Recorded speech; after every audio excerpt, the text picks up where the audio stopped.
Good evening, the evening news. I am Babatunde Fanawoko. The chairman of the Presidential Committee on Fiscal Policy and Tax Reforms, Taiwo Oyedele, has said that the current tax laws in Nigeria are unconducive for growth. Oyedele said this at the inaugural Economic Roundtable 2025 Macroeconomic Outlook event of rating firm held in Lagos. After months, the House of Representatives has passed the 4 tax reform bills for a second reading and referred them to the Finance Committee of the House for further legislative work, including a public hearing. Speaking at the event where he was a keynote speaker, Oyedele said that the committee has found that Nigeria's tax system is unconducive for growth. According to him, the committee taxes anything and everything that moves. On the foreign exchange, he maintained that the fiscal authorities were in good stead to handle the situation. Meanwhile, a renowned economist, Dr. Doyin Salami, called for efficient and effective spending by the government, lamenting the instability of the economy.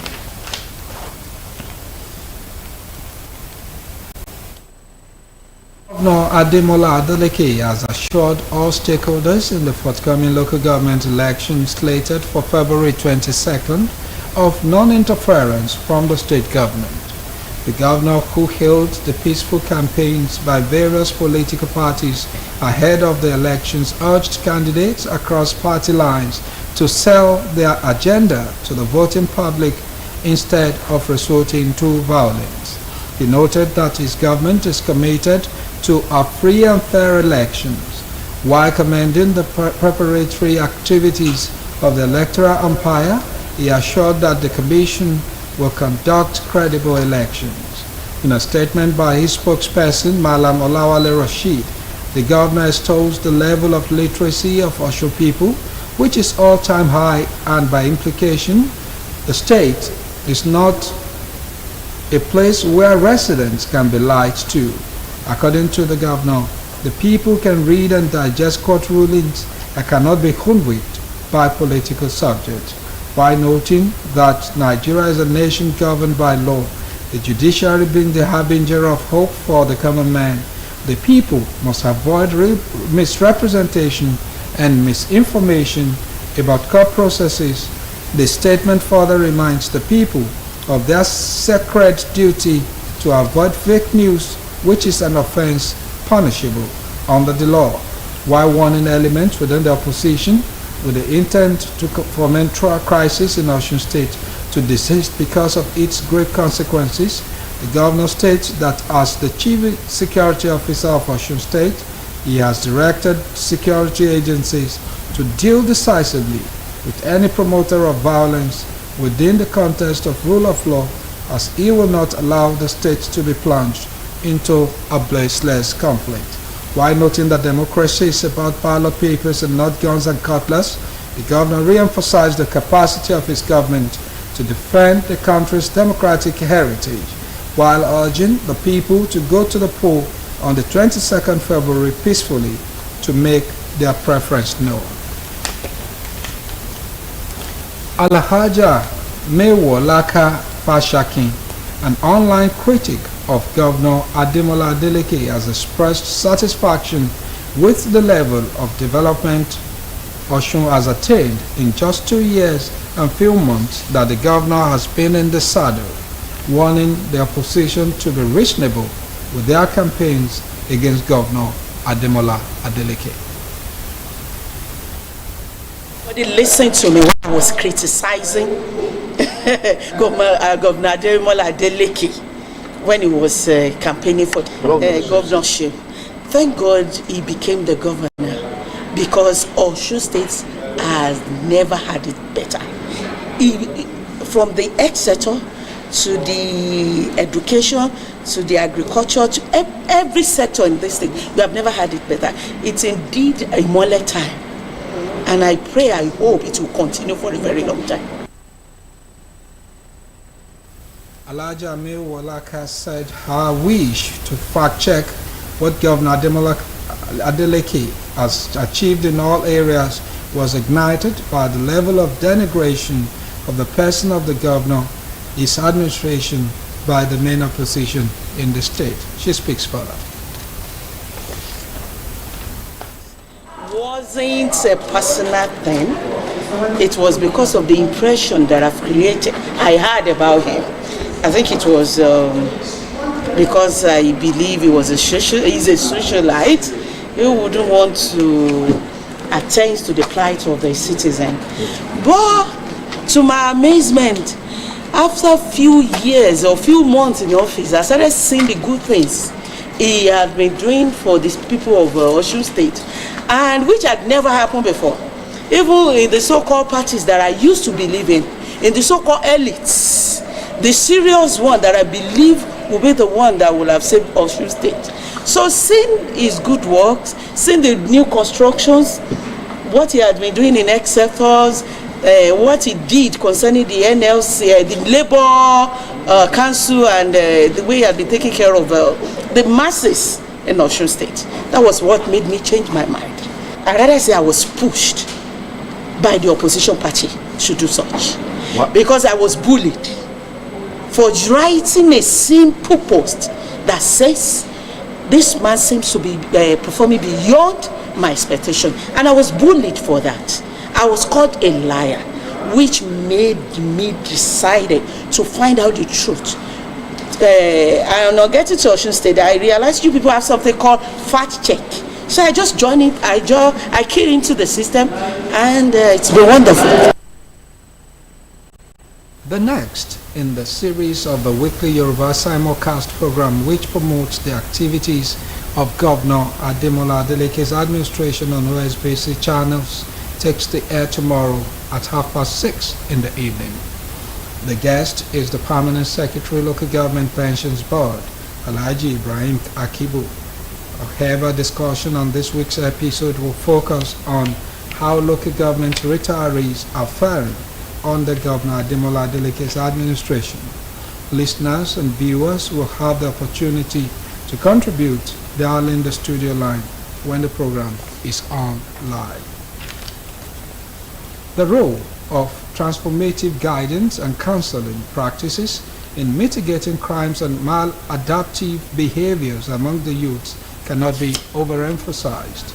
A professor heterodox in counseling and provost, College of Education, Osun State University, Ikwetu Ijesha, Florence Yusuf, made this known while delivering the 24th inaugural lecture of the university entitled Challenging Dominant Narratives, Heterodox and Transforming Counseling Practices for Social Justice and Change. The inaugural lecture, held at the Olagusoye Ilola Auditorium main campus of Uni Osun Osogbo, brought together dignitaries from far and near and provided a unique platform for Professor Yusuf to share her research outputs, insight, and knowledge with fellow scholars, students, policymakers, administrators, and the general public, thus contributing to the intellectual and scholarly life of the institution. She described counseling as learning that helps individuals to learn, relearn, and understand themselves and their environment, maintaining that the role of transformative guidance and counseling practices in mitigating crimes and maladaptive behaviors among youths cannot be overemphasized. Hence the need for the government to shift attention from crime and punishment syndrome to crime and violence preventive measures. In his remarks,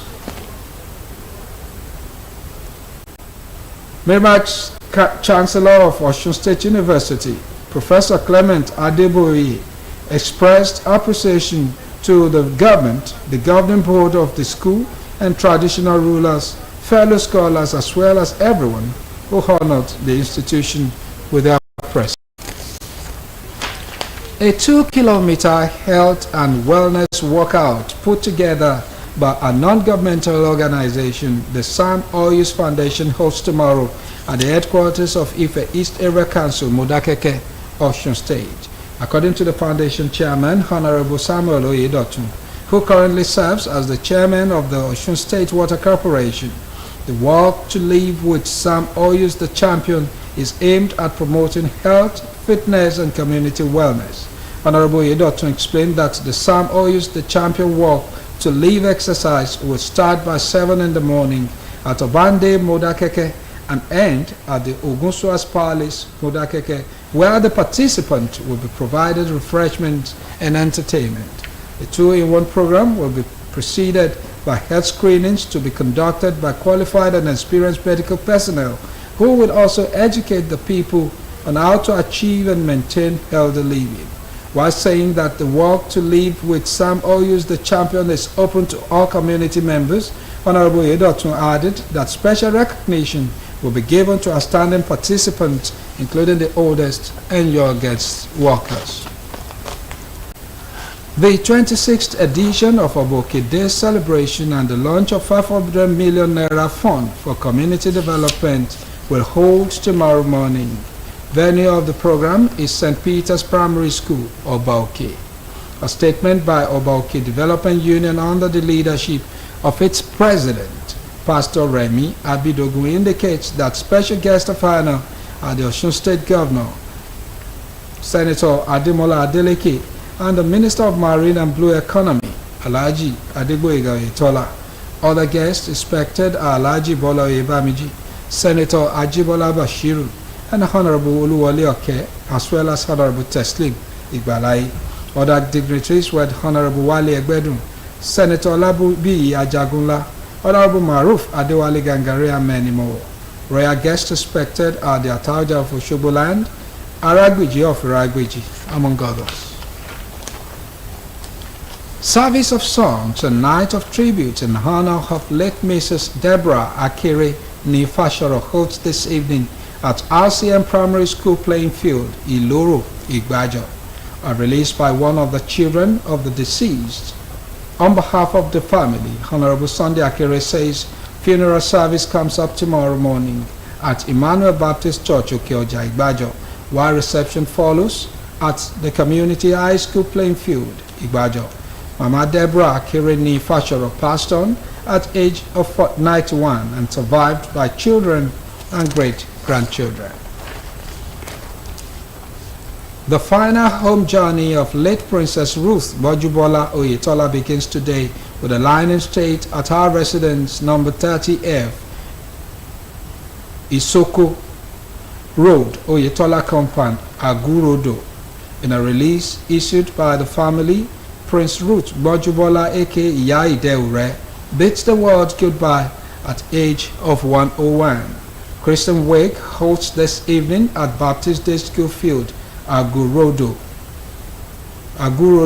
while the burial Thanksgiving service takes place tomorrow morning at the First Baptist Church, Agurodo. Interment follows immediately at the deceased residence. Entertainment of guests holds at First Baptist Church, Primary School playing ground, Agurodo, Ejigbo Local Government.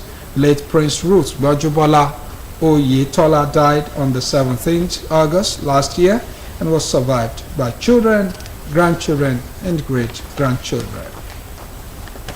And on to sport, 7-time champions Flying Eagles will battle with Egypt, South Africa, and Morocco in Group B of the 2025 Under-20 AFCON, scheduled for Côte d'Ivoire between April 26 and May 18.